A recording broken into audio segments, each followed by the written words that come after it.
नमस्कार, बहुत स्वागत है आपका। न्यूज़ 18 देख रहे हैं आप और आपके साथ मैं हूं अंशिका पाठक। इन दिनों सब कुछ मोबाइल फ़ोन से ही आप कर रहे हैं, चाहे शॉपिंग हो, बैंकिंग हो, कुछ भी ऑर्डर करना हो, उसके लिए आप मोबाइल फ़ोन का इस्तेमाल बहुत ज़्यादा करते हैं। लेकिन कई बार यही मोबाइल फ़ोन का इस्तेमाल करना आपके लिए झंझट साबित होता है, खतरनाक साबित होता है तब जब आप डिजिटल अरेस्ट हो जाते हैं या साइबर ठगी के शिकार हो जाते हैं। आज इसी पर हम बातचीत करेंगे कि कैसे आप साइबर ठगी से बच सकते हैं, क्या वो पैंतरे हैं, क्या वो सावधानियां हैं जिनको आप अपना सकते हैं। हमारे साथ खास मेहमान मौजूद हैं, जल्दी से उनका परिचय मैं करा देती हूं। राजेश दंडौतिया जी हमारे साथ मौजूद हैं, जो कि साइबर एक्सपर्ट हैं, पुलिस अधिकारी हैं और इन्हें प्रदेश में खास नाम से जाना जाता है। इसीलिए भी जाना जाता है क्योंकि अब तक इन्होंने सबसे ज़्यादा जागरूकता सेशंस जो हैं दिए हैं ताकि साइबर फ्रॉड से बचा जा सके। और इतना ही नहीं, साइबर मैन के नाम से भी इन्हें जाना जाता है। राजेश जी, आपका बहुत स्वागत है न्यूज़ 18 पर। Thank you very much. जैसा कि मैंने राजेश जी अभी जिक्र किया कि हमने सब कुछ फ़ोन से कर दिया है, शॉपिंग भी, बैंकिंग भी, और कुछ ऑर्डर करना हो तो फिर जल्दी से कुछ एप्लीकेशंस ऐसे हैं उनसे हम ऑर्डर कर देते हैं और इसीलिए ज़्यादातर साइबर फ्रॉड के केसेस आ रहे हैं। क्या है साइबर फ्रॉड, क्या समझा जाए, कैसे होता है? देखिए, साइबर फ्रॉड को अगर अपन ऐसे समझे, किसी मोबाइल या नेटवर्क सिस्टम से या कंप्यूटर से कोई भी फ्रॉड होता है, कोई भी क्राइम होता है तो उसको साइबर क्राइम बोलते हैं। साइबर फ्रॉड और साइबर क्राइम ये दोनों में थिन लाइन है। साइबर फ्रॉड, फाइनेंशियल जो फ्रॉड होता है वो साइबर फ्रॉड हो जाएगा, लेकिन इसमें साइबर बुलिंग होती है, ऑनलाइन स्टॉकिंग होती है, सेक्सटॉर्शन भी है। तो कहीं ना कहीं उसमें लोग परेशान भी होते हैं, फेक प्रोफाइल, फेक आईडी बना के उनको ब्लैकमेल किया जाता है। तो इस तरह से साइबर क्राइम जिसमें कि नेटवर्क सिस्टम का उपयोग होता हो, तो ये साइबर फ्रॉड होता है। और जैसा कि आपने बताया कि ऑनलाइन शॉपिंग करते हैं या फिर हम कोई भी एक्टिविटी करते हैं ऑनलाइन, तो कहीं ना कहीं फ्रॉड होता है। तो मैं इसमें ये कहना चाहूँगा, हम जिस दुनिया में रहते हैं अपराध वहीं होते हैं। पहले ऑफलाइन थे तब उस तरह के अपराध होते थे, चेन स्नैचिंग। अब आप देखेंगे कि ये घटनाएं काफ़ी कम हुई हैं। अब हम अपना समय, ज़्यादातर समय हम डिजिटल वर्ल्ड में हैं, तो डिजिटल दुनिया में रहते हैं, तो उस दुनिया में अपराध होते हैं। तो देखिए, क्योंकि बड़ी बात यह है कि डिजिटली अब सब कुछ होने लगा है और फ्रॉड भी अब बहुत ज़्यादा डिजिटली हो रहा है। एक टर्म बहुत ज़्यादा फेमस है राजेश जी, क्योंकि आप एक्सपर्ट माने जाते हैं, एक्सपर्ट, आपको साइबर मैन भी कहा जाता है। कई सारे केसेस आपने सॉल्व किए हैं। तो ये डिजिटल अरेस्ट क्या है, मतलब कैसे इससे बचा जाए? देखिए, कभी भी अगर बहुत सिंपल डेफिनेशन में बताऊं, कभी भी कोई लॉ एनफोर्समेंट एजेंसी जैसे सीबीआई, क्राइम ब्रांच, ईडी का अधिकारी बनकर, पुलिस अफसर बनकर लोगों को ऑनलाइन इन्वेस्टिगेशन के नाम पर भय दिखाकर उनसे पैसे लेता है, तो उसको डिजिटल अरेस्ट बोलते हैं। और उनको बोला जाता है कि आप ऑनलाइन इन्वेस्टिगेशन के लिए स्काइप आईडी दे देते हैं या फिर व्हाट्सएप के वीडियो कॉल पर ले लेते हैं। फिर उनसे बोलते हैं आप गेट बंद कर दीजिए, खिड़की बंद कर दीजिए, आप वीडियो कॉल को काटेंगे नहीं, आप वॉशरूम नहीं जाएंगे, आप खाना नहीं खाएंगे, बिना परमिशन के कहीं भी नहीं जाएंगे, you are digitally arrest.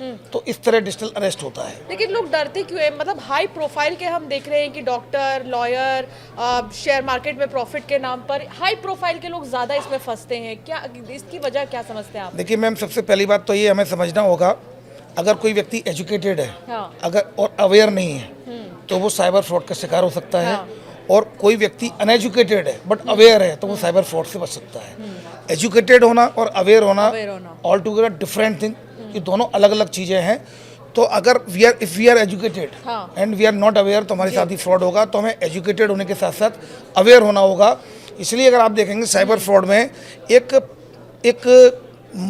Driver के साथ भी हो जाएगा, क्लीनर के साथ भी हो जाएगा, और सीनियर पुलिस ऑफिसर, सीनियर जजेज, सीनियर और हाई प्रोफाइल जो स्टडी जिनका एजुकेशनल बैकग्राउंड है, प्रिंसिपल हों, प्रोफेसर्स हों, उनके साथ भी हो जाएगा। तो ये किसी के साथ भी हो सकता है। इसके लिए इम्पोर्टेंट एजुकेटेड होना नहीं बल्कि अवेयर होना इम्पोर्टेंट है। तो इसलिए बहुत ज़रूरी है कि आप इस तरह की जो चीज़ें हैं उससे अवेयर रहें, सावधान रहेंगे जितना, उतना आप बचे रहेंगे।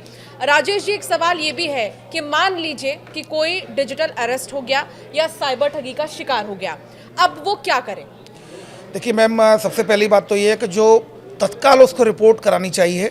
मैंने कई केसेस, चूँकि क्राइम ब्रांच में इस तरह के केसेस जाते हैं, मैं अभी additional DCP crime branch Indore हूँ, तो मैं वो केस देखता हूँ, तो लोग अभी भी हिच रहती है उनको, अभी भी उनको ऐसा लगता है रिपोर्ट लिखाएंगे, कहीं पेपरों में आएगा, न्यूज़ में आएगा और कहीं ना कहीं नाम बदनाम होगा, लोग क्या कहेंगे सिंड्रोम अभी भी लोगों के दिमाग में है।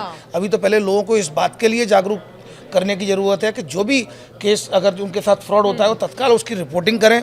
तो रिपोर्टिंग अगर वो करते हैं तो कई रेमेडीज अवेलेबल है। जैसे मैं आपको बताऊं, अगर 12 बजे आपके साथ साइबर फ्रॉड हुआ हाँ, है हाँ। तो आपने 12:30 पर 1930 साइबर हेल्पलाइन नंबर है, नेशनल साइबर हेल्पलाइन मैं नंबर है। रिपीट करना चाहूंगी 1930।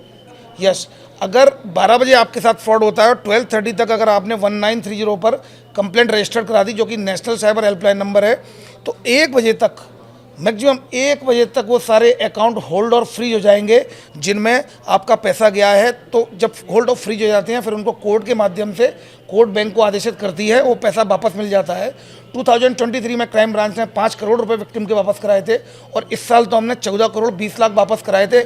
पर ये वो विक्टिम है जो अवेयर हैं, उनको क्या करना है मालूम है। मेरे पास कई केसेज ऐसे आते हैं जो 10 दिन बाद रिपोर्ट करने आते हैं। अब आप खुद ही सोचिए, अगर अच्छा इधर देखना मुझे, कंटिन्यू। अब आप खुद ही सोचिए, अगर 10 दिन बाद आप उसकी रिपोर्ट करने आएंगे तो 10 दिन में कितने गेटअवे से वो पैसा कहाँ से कहाँ पहुँच जाएगा। और अभी मेरे पास 3 केसेज ऐसे हैं जिसमें एक का सीधा जो कॉन्ट्रैक्ट सीधा लाओस क्रिप्टो करेंसी में कन्वर्ट होकर बाइनेंस ऐप के जरिए, एक यूएसडीटी में या फिर बिटकॉइन में कन्वर्ट होकर लाओस चला गया पैसा, एक केस में कंबोडिया चला गया है पैसा और एक केस में हांगकांग चला गया है पैसा। अच्छा, आपने विदेशों का जिक्र किया है, तो एक सवाल ये भी है कि कुछ ऐसे साइबर फ्रॉड्स जिनके कनेक्शन विदेश से जुड़े होते हैं, क्या वो ज्यादा डिफिकल्ट होते हैं या फिर in house cyber frauds difficult होते हैं? देखिए solve मैम, करना? अगर आप देखेंगे डिजिटल अरेस्ट का भी पैसा अब कहीं ना कहीं बाहर जा रहा है, ऑनलाइन ट्रेडिंग इन्वेस्टमेंट का भी पैसा कहीं ना कहीं बाहर जा रहा है। आप एक दिन के अंतराल में ही वो पूरा पैसा ट्रांसफर होकर बाइनेंस ऐप के जरिए और क्रिप्टो करेंसी को यूज कर रहे हैं लोग। तो ये पैसा बाहर जा रहा है। बड़ा पैसा जो है, बड़े फ्रॉड्स हैं, इन्वेस्टमेंट फ्रॉड, डिजिटल अरेस्ट जिसमें बड़ी राशि इन्वॉल्व होती है, ये पैसा अब देखने में आ रहा है कि ये पैसा बाहर जा रहा है। तो अभी जो इन्वेस्टिगेटिंग एजेंसीज हैं, जो लॉ एनफोर्समेंट एजेंसी, उनके पास केवल एक ही रेमेडी है जो सबसे इफेक्टिवली कारगर हो सकती है, वो लोगों को अवेयर करना। लोगों के साथ जैसे ही फ्रॉड हो तत्काल उसकी अगर रिपोर्टिंग हो जाए तो वो पैसा जो बैकएंड में जो सिस्टम बना हुआ है वो तुरंत अकाउंट्स ब्लॉक हो जाते हैं, पैसा उसी स्थिति में मिलना संभव होता है। क्योंकि मैं आपको एक बात बताऊँ, मैं बॉडी ऑफेंस होते हैं उसमें व्यक्ति का रिवेंजफुल एटीट्यूड होता है कि इसको जेल हो, बट फाइनेंशियल जो फ्रॉड होते हैं, फाइनेंशियल क्राइम होते हैं, उसमें तो उनको ये लगता है कि कैसे भी उनका पैसा वापस आ जाए। और अगर पैसा ही वापस चला गया और आपने अकाउंट होल्डर, सिम होल्डर को पकड़ा तो उससे कोई लाभ नहीं होना, क्योंकि पैसा तो बाहर चला गया और उनकी दिलचस्पी केवल और केवल पैसे की रिकवरी में होती है। ठीक है, जैसा कि आप बता रहे थे कि जैसे 12 बजे मान लीजिए आपके साथ कोई साइबर फ्रॉड होता है या आपके पैसे गलती से चले जाते हैं किसी ना किसी के बातों में आकर, तो आपने कहा कि 12:30 बजे तक 1930 पर आप कॉल कर दें। अगर मान लीजिए कॉल कोई रिसीव नहीं करता या फिर कोई रिप्लाई नहीं आता या फिर थाने कोई जब पहुंच जाता है इसकी शिकायत करने, वहाँ कोई नहीं सुनवाई होती है या फिर सुनवाई होती, तो आगे क्या स्टेप वो इस्तेमाल कर सकते हैं? देखिए मैम, मुझे जो बताया गया था, ऐसी कई कंप्लेंट्स आई थी कि सर 1930 पर लगता नहीं है। लेकिन क्या होता है, ऐसे तो अपने फ्रेंड को भी हम फोन लगाते तो कई बार वो व्यस्त होता है। थोड़ा पेशेंस के साथ 3, 4, 5 बार कोशिश करें। नहीं, अगर वो नहीं लगता है तो आप ऑनलाइन रिपोर्टिंग पोर्टल है एनसीआरपी का, www.cybercrime.gov.in, आप ऑनलाइन रिपोर्टिंग पोर्टल है, इस पर भी आप रिपोर्ट कर सकते हैं अपनी। आपने कई सारे केसेस सॉल्व किए हैं और हर दिन कॉल आते भी होंगे आपके पास कि इतने सारे पैसे चले गए हैं। अमूमन एक दिन में कितने केसेस आ जाते हैं, एक मोटा मोटी आइडिया? देखिए, अगर मैं आपको I4C का भी अगर एक मोटा मोटा आंकड़ा, नॉट परफेक्ट, तो पर डे इंडिया में 10,000 से ज़्यादा कंप्लेंट रजिस्टर्ड हो रही है ऑनलाइन जो रिपोर्टिंग पोर्टल है 1930 में।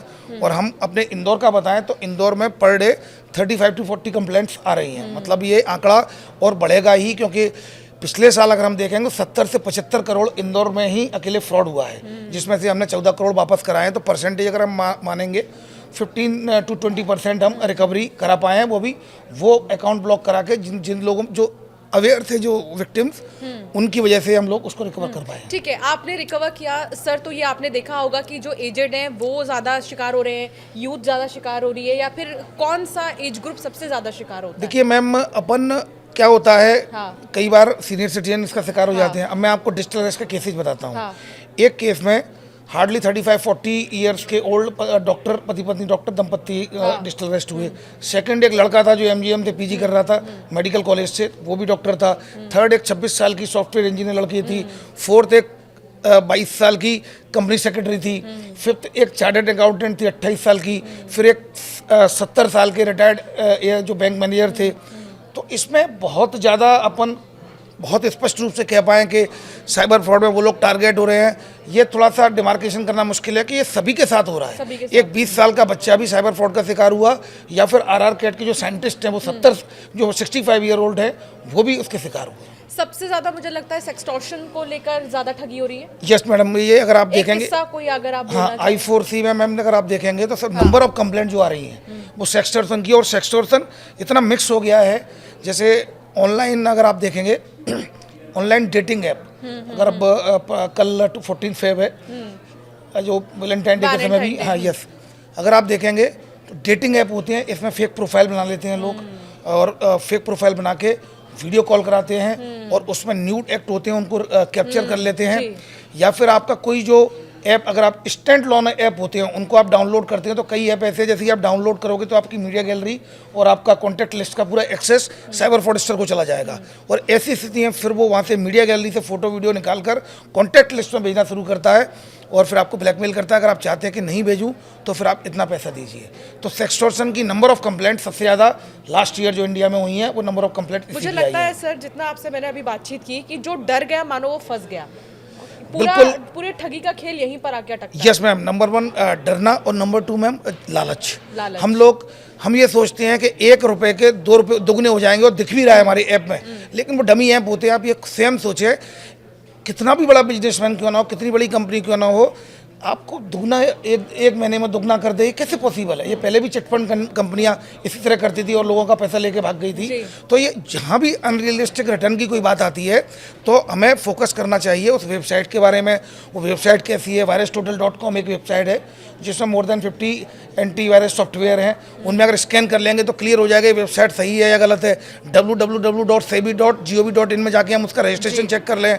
हम इसके अलावा जो रिसर्च एनालिस्ट होते हैं उनको चेक कर लें। हम ये देख लें हुईज domainlookup.com कि ये कब का डोमेन है। कंपनी अपने आप को बता रही है कि हम 10 साल पुराने, पता चला ये 6 महीने पहले रजिस्ट्री हुई है। यानी कि जो ऑथेंटिकेटेड वेबसाइट्स है उस पर अगर हम ज्यादा समय बिल्कुल बिताएं मैम, तो बचे रहेंगे। 100% मैम। ये OTP क्या है? मतलब OTP लोग फौरन शेयर कर लेते हैं क्या? इससे भी ज्यादा चांसेस? देखिए मैम, अभी पहले OTP शेयर करते थे, उससे फ्रॉड होते थे, पर आपको OTP भी शेयर नहीं करते तब भी आपका पैसा निकल जाता है। It is just because of that, क्योंकि आप अननोन लिंक को क्लिक कर लेते हैं। और जब अननोन लिंक को क्लिक करते हैं तो स्क्रीन शेयरिंग ऐप होता है उसमें, जो आपके मोबाइल में डाउनलोड हो जाता है। तो जो आपकी स्क्रीन पर आ रहा है वो साइबर फ्रॉडस्टर को भी दिख रहा है। अब जो OTP आपकी स्क्रीन पर आया है साइबर फ्रॉडस्टर को दिख रहा है, वो पैसा निकाल लेता है। एक और मैंने जो देखा है स्टाइल साइबर फ्रॉड का, वो ये कि शादी के कार्ड जो PDF फाइल में भेज कर। जी मैम, इसमें क्या शादियां बहुत आने वाली हाँ, ये कुछ केसेज आए हैं। हाँ, 1-2 केसेज, एक कुंभ से रिलेटेड भी मैं कुछ बता देता हूँ मैम। एक तो सबसे बड़ी बात यह है कि जो APK फाइल भेजते हैं कि मैं बहुत व्यस्त हूँ, व्यस्तता का कारण मैं निजी रूप से उपस्थित नहीं हो सकता हूँ, कृपया डिजिटल इनविटेशन भेज रहा हूँ, इसको एक्सेप्ट किया जाए। वो APK फाइल होती है, जैसे ही आप उसको डाउनलोड करते हो आपका व्हाट्सअप जो होता है, आपका नंबर कॉल फॉरवर्डिंग में चला जाएगा और आपके व्हाट्सअप का OTP चेंज करके व्हाट्सअप का कंट्रोल वो लोग ले लेंगे, व्हाट्सअप का एक्सेस ले लेते हैं। फिर आपसे जुड़े हुए लोगों को वो फाइल भेजेंगे तो उनका भी एक हैक हो जाएगा, क्योंकि वो जब अगर मैंने आपसे गुड मॉर्निंग बोला है और फिर मैंने फाइल भेजी तो आप ओपन करेंगे ही, तो ऐसे उनके भी हैक हो जाएगा, फिर पैसा मांगना शुरू करते हैं।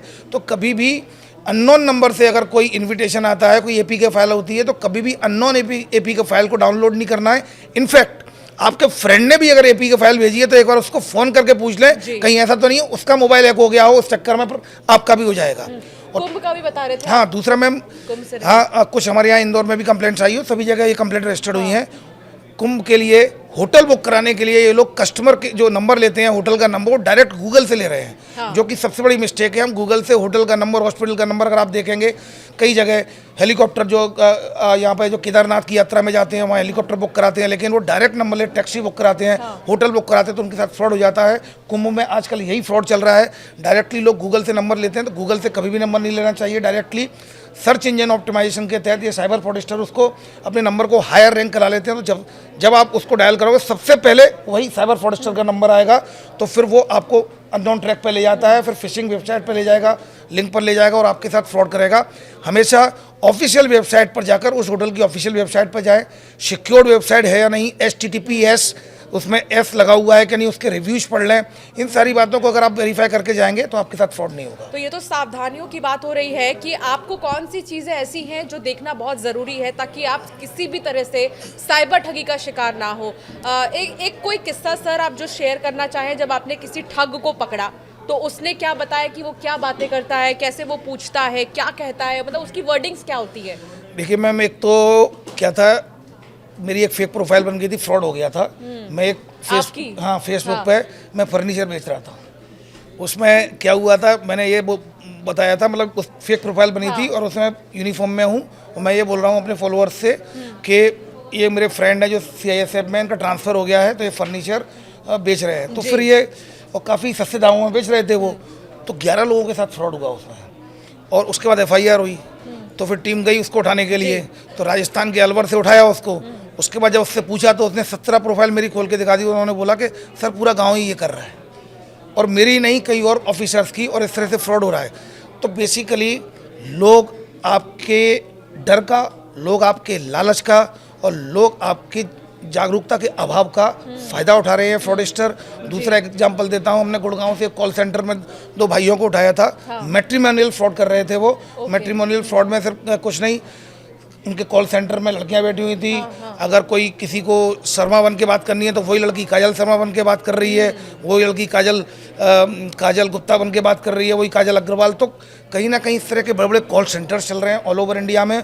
अब अगर हम बात करें कि हॉट स्पॉट, मुझे लगता है कि जहां बड़े बड़े शहर हैं वहां पर ऑलरेडी गैंग सक्रिय हैं। फर्क सिर्फ इतना है, अगर कोई इंदौर का होगा तो इंदौर वाले को टारगेट ना करते हुए वो दिल्ली वाले को टारगेट करेगा, दिल्ली वाला इंदौर वाले को टारगेट करेगा, झारखंड वाले इधर इसको टारगेट करेंगे, उड़ीसा और उड़ीसा वाले इधर टारगेट करेंगे। मतलब अपनी स्टेट में टारगेट ना करते हुए दूसरे स्टेट को टारगेट करते हैं, और अकाउंट्स किसी का कहीं का जिससे कि प्रोसेस और कॉम्प्लिकेटेड हो जाए। अच्छा, हमारा फ़ोन जो हमेशा हमारे साथ रहता है, चाहे हम कुछ भी भूल जाए घर पर सर, लेकिन फ़ोन नहीं भूलते, दौड़ के वापस आते हैं, फ़ोन लेकर जाते हैं। इसमें ज़्यादा चीज़ें भरना क्या सेफ़ है? देखिए मैम, अगर अपन ये सोचते हैं कि अपना डाटा सेफ़ है तो डाटा तो कहीं भी सेफ नहीं है। अगर आप डिजिटल वर्ल्ड में हैं, आप केवल सिक्योरिटी मेजर्स के माध्यम से आप उसको मिनिमाइज कर सकते हैं, क्योंकि सेफ़ तो कहीं भी नहीं है मैम। क्योंकि अगर आप चलो खेल रहे हैं, आपका अगर छोटा बच्चा होगा, वो online dating app, batting app है, ऑनलाइन गेमिंग ऐप, गेम खेलने, फ्री फायर, PUBG उसने डाउनलोड कर लिया, पता चला वो ऐप जो था वो स्कैमर का फिशिंग ऐप था, तो उसमें आपका पूरा डाटा चला जाएगा। तो फिर भी कम से कम डाटा अपने मोबाइल में स्टोर करें। बेहतर ये है कि उसको स्टोर करके उसको कंप्यूटर में हार्ड डिस्क में ले लें, तो वो ज़्यादा बेहतर रहेगा। क्योंकि जब आपका मोबाइल गिर भी जाता है, और गिर भी गया, खो भी गया अगर आपका मोबाइल, और उस मोबाइल में से अगर उसने एक्सेस कर लिया और उसने मोबाइल को अनलॉक कर लिया, तो आपका पूरा डाटा चला जाएगा। अच्छा, ये भी देखा है हमने कि इस तरह के साइबर फ्रॉड से न केवल फाइनेंशियल लॉस होता है बल्कि मेंटल लॉस भी हो रहा है लोगों का, इवन लाइफ भी लॉस हो जा रहा है। मैम एक्चुअली में सेक्सटॉर्शन में कितने लोगों ने सुसाइड किया है, बहुत लोगों ने सुसाइड किया है। और डिजिटल अरेस्ट के जितने केसेज आते हैं वो 3-3 दिन तक, 7-7 दिन तक अरेस्ट रहते हैं। मुझे तो ये लगता है, उनसे जब बात करता हूँ कि सुसाइड नहीं कर लें, तो उनसे बात करके पहले उनको नॉर्मल करता हूँ मैं 2 से, क्योंकि उनकी स्थिति 7 दिन 6 दिन 24 घंटे वही डिजिटली अरेस्ट है। उनके दिमाग पर काफ़ी ये मेंटली बहुत पेनफुल होता है कि आप अरेस्ट डिजिटली भय के, आप मैम खुद सोचें 1 मिनट के लिए अगर आपको भय आ जाए तो शरीर में कितने से रिएक्शन होते हैं। और सोचो आप लगातार कोई व्यक्ति 6-7 दिन भयग्रस्त है तो उसकी क्या स्थिति होती है। तो मैं बहुत नॉर्मल करने की कोशिश करता हूँ। सबसे पहले तो मुझे मेडिकल डॉक्टर बनना होता है इन विक्टिम के लिए 2 से 3 घंटे, इसलिए मेरे ऑफिस में हमेशा चॉकलेट या ऐसी चीज़ें रखता हूँ जिससे माहौल को थोड़ा लाइट करूँ। उनको पहले संभालना बहुत ज़रूरी है, फिर उनको धीमे धीमे करके विश्वास में लेके फिर वो कॉन्फिडेंट होते हैं, तो ये बहुत ज़रूरी है। इसका मेंटल इम्पैक्ट भी बहुत ज़्यादा है। बिल्कुल, तो देखिए ना केवल फाइनेंशियली बल्कि मेंटली भी कई लोग जो है सफ़र करते हैं अगर इस तरह की साइबर ठगी हो जाती है। तो सर जो युवा है हमारे सबसे ज़्यादा फ़ोन, सबसे ज़्यादा एप्लीकेशंस यूज़ करते हैं। हालांकि कई हमने देखा है कि एजेड ग्रुप के जो होते हैं वो सेक्सटॉर्शन के साथ साथ कई बार अवेयरनेस नहीं होने की वजह से साइबर ठगी का शिकार होते हैं। कई तो ऐसे भी होते हैं जो सोचते हैं कि चलो हमें नहीं आता तो हम इस चीज़ को छुएं ही ना, वो ज़्यादा बेहतर है। लेकिन यूथ कुछ ना कुछ एक्सपेरिमेंट करता है, आप उनके लिए क्या मैसेज देना चाहेंगे? मैं सिर्फ यही कहना चाहूँगा, यूथ बिल्कुल सोशल मीडिया पर रहे, पर थोड़ा सा समय जितना टाइम स्पेंड करते हैं उससे 2 से 3% ही समय प्रिंट मीडिया और इलेक्ट्रॉनिक मीडिया को अगर देंगे, क्योंकि इस समय प्रिंट मीडिया इलेक्ट्रॉनिक मीडिया इतना हर साइबर फ्रॉड को इतना बहुत एक्सपोज कर रहा है, उनको रिवील कर रहा है उन सब चीज़ों को, जिससे कि लोगों तक अधिक से अधिक जागरूकता लोगों तक पहुँचे इनके। तो मेरा ये मानना है कि थोड़ा सा समय उसके लिए दें। कभी अगर सोशल मीडिया प्लेटफॉर्म पर है तो हल्का सा देख लें recent cyber trend, cyber fraud trend, recent cyber crime trends in India, ये थोड़ा सा अगर जुड़े रहेंगे ऑनलाइन प्लेटफॉर्म पे तो निश्चित रूप से अपना बचाव कर पाएंगे। देखिए, आपको जब गाड़ी दिलवाई जाती है तब आपके माता पिता दोनों पूछते हैं तेज़ी से नहीं चलाओगे, प्रॉमिस करो, हेलमेट लगाओगे, प्रॉमिस करो, लेकिन अनफॉर्चुनेटली जब मोबाइल दिया जाता है तब कोई भी व्यक्ति किसी को गाइड नहीं करता कैसे चलाना है। ये आपको स्वयं करना होगा, क्योंकि आप डिजिटल वर्ल्ड पे हैं। आप कितने भी स्मार्ट अपने आप को समझते होंगे, लेकिन वो कब आपको ओवर स्मार्ट करके चले जाएंगे आपको पता नहीं चलेगा। उनकी वैसे भी टैग लाइन है कि सबका नंबर आएगा, और वो बेसिकली क्या है, लगातार 24 घंटे इसी काम को कर रहे हैं। कॉल सेंटर बने हुए हैं, आप खुद देखते होंगे, हजारों लाखों SMS भेज रहे हैं, लाखों लिंक्स भेज रहे हैं, अननोन कॉल कर रहे हैं कि 2 घंटे में आपकी सिम बंद होने वाली है, 2 घंटे में आपका अकाउंट बंद होने वाला है। प्रोफेशनली ऑर्गेनाइज रूप से इस क्राइम को कर रहे हैं, तो हमें ज़रूरत है कि इसके लिए अवेयर होने की। ये केवल 3 तरीके से हम साइबर फ्रॉड को, क्राइम को इंडिया में कंट्रोल किया जा सकता है। First is awareness, second is awareness, third is awareness. Awareness बहुत ज़्यादा ज़रूरी है। हालांकि सर, मैं आपकी तारीफ में क्या कहूँ, जैसा कि आप अपने अनुभव को भी साझा कर रहे हैं कि आपने एक डॉक्टर के तौर पर भी लोगों से बातचीत की है, आपने एक फ्रेंड के तौर पर लोगों से मुलाकात की है, आपने एक मेंटोर के तौर पर लोगों के बीच आप गए हैं, कई सेशंस आपने अब तक कंडक्ट किए हैं साइबर जागरूकता को लेकर। आपके लिए एक स्पेशल नाम भी दे दिया गया है साइबर मैन का। इसके अलावा कई अवार्ड से आपको सम्मानित किया गया है। आप काफ़ी प्रसिद्ध हैं साइबर फ्रॉड्स के अगेंस्ट बोलने के लिए और समझाने के लिए भी, लोगों को अवेयर करने के लिए। एक गाना जो आपने लॉन्च किया है, हालांकि मैं आपसे गवाऊंगी नहीं, लेकिन उसके बोल ज़रूर आप बता दीजिए हमारे जो व्यूअर्स हैं उनके लिए, कि उसके ज़रिए आपने कैसे लोगों को जागरूक किया है। मैम, अभी 1 से 11 तक मध्य प्रदेश में अभियान चला था, पुलिस विभाग के द्वारा चलाया गया था, सेफ क्लिक अभियान। इसके तहत लगातार 11 तक इंटेंस ये कैंपेन थी। तो इसमें हम सब लोगों ने काफ़ी मेहनत की थी। इसमें जगह जगह पोस्टर चिपकाए और चौराहों पर खड़े होकर पैम्पलेट्स मारे, स्कूल्स और कॉलेज में सेशंस किए, नुक्कड़ कराए, ओपन माइक, लगभग 500 से ज़्यादा। हाँ मैम, लगभग मेरे मैम 460 प्लस सेशंस अभी हो चुके हैं, और मैं लगातार डेली सेशंस लेता हूँ।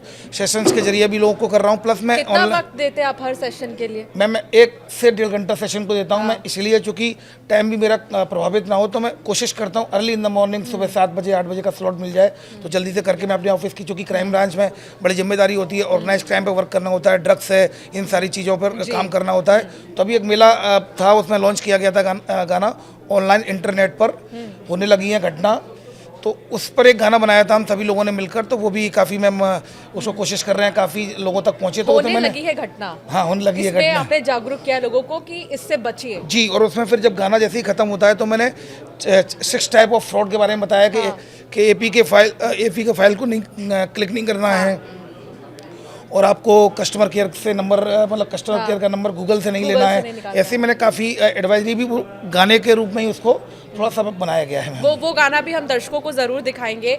जितने भी हमारे व्यूअर्स हैं, हमारी कोशिश यही है कि राजेश जी के ज़रिए, जो कि साइबर एक्सपर्ट हैं और लगातार कई केसेस सॉल्व भी कर रहे हैं, आप तक ये बात पहुंचाएं कि कैसे आप साइबर फ्रॉड या ठगी से बच सकते हैं, कैसे आप डिजिटल अरेस्ट से बच सकते हैं। क्योंकि आपने ड्रग्स का जिक्र किया राजेश जी, तो मुझे एक चीज़ जहन में आती है कि कई बार ऐसा भी फ़ोन आता है कि आपने जो पार्सल ऑर्डर किया है या जो आपका पार्सल जा रहा है कहीं पर, आपका कोरियर जा रहा है, उसमें ड्रग्स है, तो ये है, तो इस तरह भी ठगी हो रही है। तो इसके बारे में भी अगर कुछ आप बता मैम, अभी जो डिजिटल अरेस्ट है बेसिकली वो 3 प्रकार से कर रहे हैं लोग। पहला तो ये करते हैं कि मैं फेडेक्स इंटरनेशनल कुरियर सर्विस से बोल रहा हूँ, और आपका जो पार्सल था जो मुंबई से थाईलैंड जा रहा था, उसमें पार्सल में ड्रग्स निकला है, एयरपोर्ट पर रोक लिया गया है। एक तो इस तरह से करते हैं।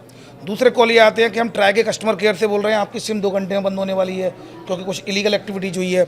तीसरा कॉल आता है कि आपका जो अकाउंट है 2 घंटे में बंद होने वाला है, हम RBI के कस्टमर केयर से बोल रहे हैं और आपके खिलाफ FIR हुई है, अधिक जानकारी के लिए 9 दबाएं। तो फिर ये सब लोग मर्ज होकर एक जगह आते हैं, फिर वो बोलते हैं चलो मैं आपको ऑनलाइन इन्वेस्टिगेशन के लिए जुड़वा देता हूँ, फिर वहाँ से वो डिजिटल अरेस्ट के लिए ये लोग प्लान करते हैं। एक छोटा सा डेमो अगर हम हमारे व्यूअर्स को दिखा पाएँ। मान लीजिए मैंने कोई नंबर गूगल से निकाला और मैंने आपको फ़ोन किया, हेलो, मुझे कस्टमर केयर से मैंने नंबर निकाला है, गूगल से आपका नंबर निकाला है और मेरे घर में ये प्रॉब्लम है, मेरे घर में पाइपलाइन ख़राब हो चुकी है, तो मुझे प्लम्बर की ज़रूरत है। जस्ट कुछ ऐसे एप्लीकेशंस जो होते हैं वहाँ से मैंने नंबर लिया, उसके बाद क्या बोलते हैं साइबर? तो आपने नहीं, ठीक है मैम, तो ये आपके यहाँ प्लम्बर भेजना है। मैम अपना एड्रेस नोट कराइए मैम।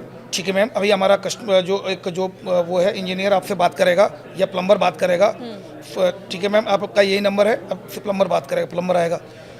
ठीक है मैम, मैं आ रहा हूँ मैम, लेकिन आपको एक लिंक है, मैं आपको लिंक भेज रहा हूँ क्योंकि आपको फॉर्म भरना होगा वो, क्योंकि मुझे यहाँ से जाना होगा तभी जाने की परमिशन मिलेगी। जब इस जो फॉर्म भरा है, जो लिंक भेज रहा है उसको फॉर्म को भर दें आप, कहाँ जाना है क्या करना है। तो जैसे ही आपको लिंक पर लेके आएंगे सो स्क्रीन मैं शेयरिंग तो यही डाउनलोड सोचूंगी कि हाँ मुझे फॉर्म भरना है और मैं लिंक क्लिक कर दूंगी। That is the point. और इसलिए लोग गूगल से कभी भी, मैं आपको एक केस बताता हूँ गूगल से, उसको हॉटस्टार डाउनलोड करना था एक लड़के को जो मेरे क्राइम ब्रांच में आया था। तो हॉटस्टार के गूगल पे गया और गूगल से कस्टमर केयर का नंबर लिया हॉटस्टार का। तो कस्टमर, यस सर ठीक है ओके, हमारा जो बात करेंगे एप्लीकेशन डाउनलोड कराने के लिए आपको आप इंस्ट्रक्शन देंगे, वो फॉलो करेंगे। और 2 घंटे बाद उसके अकाउंट से 1,38,000 रुपये चले गए। नॉट ओनली दैट, 15 मिनट बाद उसका फ़ोन आया कि आपके ICICI बैंक से 18 लाख का पर्सनल लोन भी ले लिया गया है। तो ये सोचना कि गूगल से हम नंबर लेंगे फ्रॉड होगा, 60, 70, 80 हज़ार का होगा, ये ज़रूरी नहीं है। ये फ्रॉड 1 रुपये से लेकर करोड़ों रुपए तक का हो सकता है।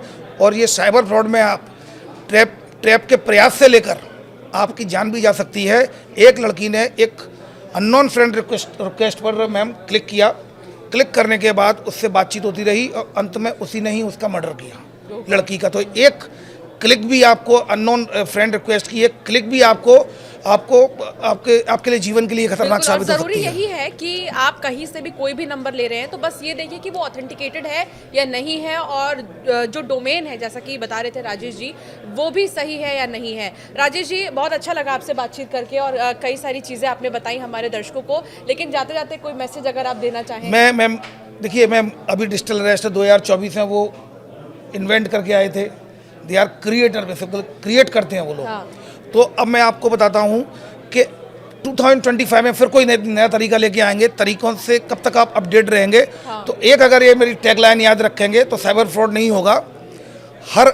ये सोचें, आपके घर पर रात को 1 बजे 4 लोग खड़े हुए हैं और गेट को खटखटा रहे हैं। आपने CCTV में देखा कि आप उन 4 को नहीं जानते हैं, तो आप खुद सोच के देखें कि आप गेट खोलेंगे और जवाब आएगा नहीं। तो ये 4 लोग वो हैं, एक अननोन फ्रेंड रिक्वेस्ट है, एक अननोन कॉलर है, एक अननोन वेबसाइट है और एक अननोन लिंक है। जब आप उन 4 आदमियों को जिनको जानते नहीं हो, उनको आप घर के अंदर एंटर नहीं कर रहे हैं, तो फिर आप डिजिटल वर्ल्ड में भी उन 4 जो अननोन को क्यों एंटर कर रहे हैं? हर अज्ञात और अनजान को संदेह की दृष्टि से अगर आप देखेंगे तो आपका ब्रेन ऑटोमेटिकली वेरिफिकेशन मोड में चला जाएगा, आपके साथ फ्रॉड नहीं होगा। बिल्कुल, और भरोसा शायद मुझे लगता है सोच कर ही करें। जीरो ट्रस्ट पॉलिसी में, zero trust policy on social media platform. आपको किसी पर भी ट्रस्ट नहीं करना है, क्योंकि हो सकता है मेरी प्रोफाइल हो लेकिन मेरी प्रोफाइल के पीछे फ्रॉडस्टर हो। तो जीरो ट्रस्ट पॉलिसी। तो बहुत ज़्यादा इस चीज़ का ख्याल रखिए, सावधान रहिए, सतर्क रहिए। और जैसा कि राजेश जी ने बताया कि अवेयरनेस ये बहुत ज़्यादा ज़रूरी है। और कहीं भी आप अगर फंसते हैं साइबर फ्रॉड के मामले में या साइबर ठगी आपसे हो जाती है तो 1930 पर ज़रूर आधे घंटे बाद या जितना जल्दी हो सके, as soon as possible मैं कहती हूँ कि आप कॉल करें और इसकी जानकारी दें। इसी तरह और भी खास एपिसोड्स हम आपके लिए लेकर आएंगे। आप बने रहिए न्यूज़ 18 के साथ। बहुत शुक्रिया राजेश। Thank you.